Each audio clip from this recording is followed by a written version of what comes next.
John Duns Scotus, 1266–1308, was an influential medieval Franciscan philosopher and theologian. He was sometimes known as the subtle doctor. You may hear some people say that he was how the dunce cap got its name.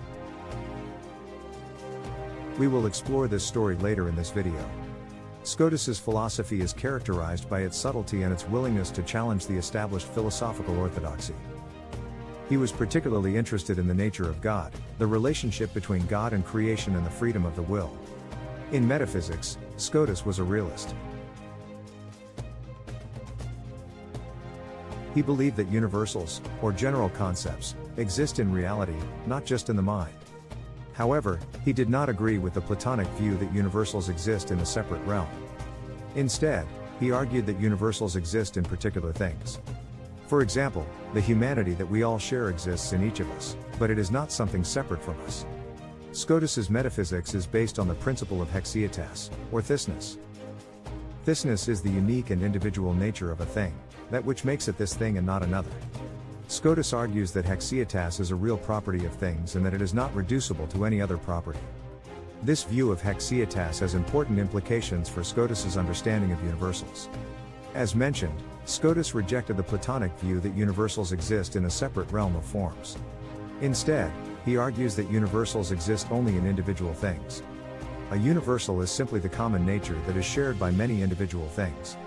Scotus's view of universals has been influential in the debate between realism and nominalism. Realists hold that universals exist independently of individual things, while nominalists hold that universals are simply names or concepts. Scotus's view is a form of realism, but it is a moderate realism that avoids the excesses of Platonism. Scotus also made important contributions to the study of causation. He distinguished between two types of causation: efficient causation and final causation.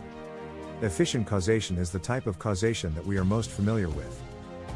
It is the type of causation that causes one thing to happen to another.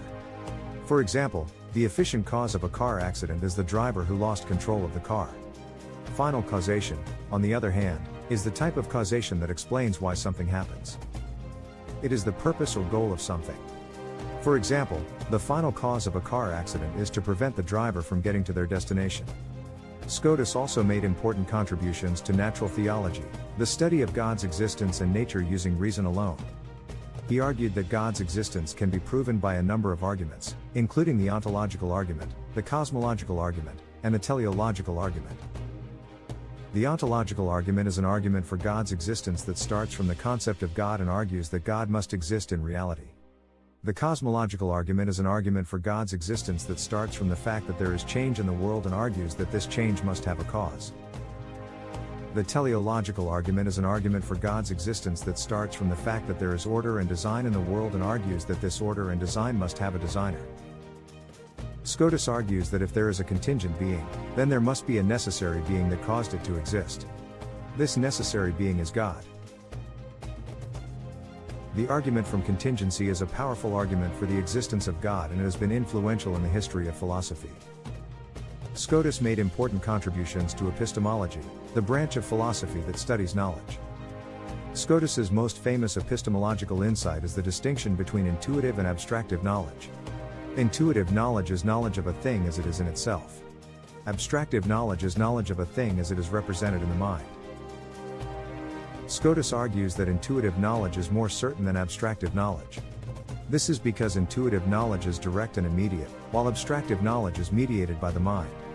Scotus's distinction between intuitive and abstractive knowledge has been influential in the history of philosophy. Scotus contributed to the philosophy of free will. Scotus argued that free will is a real power, and that it is not reducible to any other power. He also argued that free will is compatible with divine foreknowledge. Scotus argued that because human beings have free will, this also means that they have the ability to choose between good and evil. However, he also argued that God's grace is necessary for human beings to choose the good. Scotus's defense of free will has been influential in the history of philosophy. His arguments have been used to defend the freedom of the will against determinism, and they have also been used to defend the possibility of miracles. Scotus also made important contributions to ethics. He argued that the highest good is happiness and that happiness is achieved through the perfection of the will. He also argued that the will is free and that we are morally responsible for our actions. Scotus's ethics is based on the principle of theonomy. This means that the moral law is ultimately derived from God's will. Scotus argued that God's will is free and that he could have chosen to make different moral laws. However, he also argued that God's will is perfectly good, and that the moral laws that he has chosen are the best possible laws. Now, let's take a look at how Duns Scotus got associated with the infamous dunce cap, a symbol of ignorance and stupidity. The association of Duns Scotus with the dunce cap is a historical accident and inaccurate. However, it is a persistent myth that has gone on for centuries. There is no single, definitive answer to the question of how it came about. However, there are a few possible explanations. One possibility is that the association arose from Scotus's reputation for being a difficult and complex thinker. The dunce cap was originally used to identify students who were struggling academically, and it may have come to be associated with Scotus because his ideas were seen as being particularly challenging and sometimes controversial. In more recent centuries, popular philosophers and writers who disagreed with Scotus on certain ideas embellished the association to make him look like a pedantic and self-righteous fool. The most noted area of conflict was between supporters of Scotus philosophy and supporters of Renaissance humanism. They called his writings an accumulation of cobwebs, moths and bookworms, and used his name as synonym for one incapable of real scholarship. Another possibility is that the association arose from a pun on Scotus's name. The Latin word Scotus means Scot or Scottish person, and the word dunce is thought to be derived from the Latin word dunces, which means stupid people. It is possible that the association of Scotus with the dunce cap arose from a play on words, with the dunce cap being seen as a symbol of Scotus's Scottish heritage and his perceived intellectual difficulty. The association of Duns Scotus with the dunce cap is unfortunate, as it is based on a misunderstanding of or a disagreement with his philosophy. Duns Scotus was a highly intelligent and sophisticated thinker, and his ideas have had a profound influence on Western philosophy.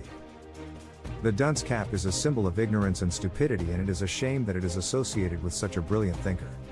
Thanks for watching. Please give us a like if you enjoyed this video, and feel free to comment to let us know your thoughts on it. Also, check out our other study review videos on other philosophers and philosophies.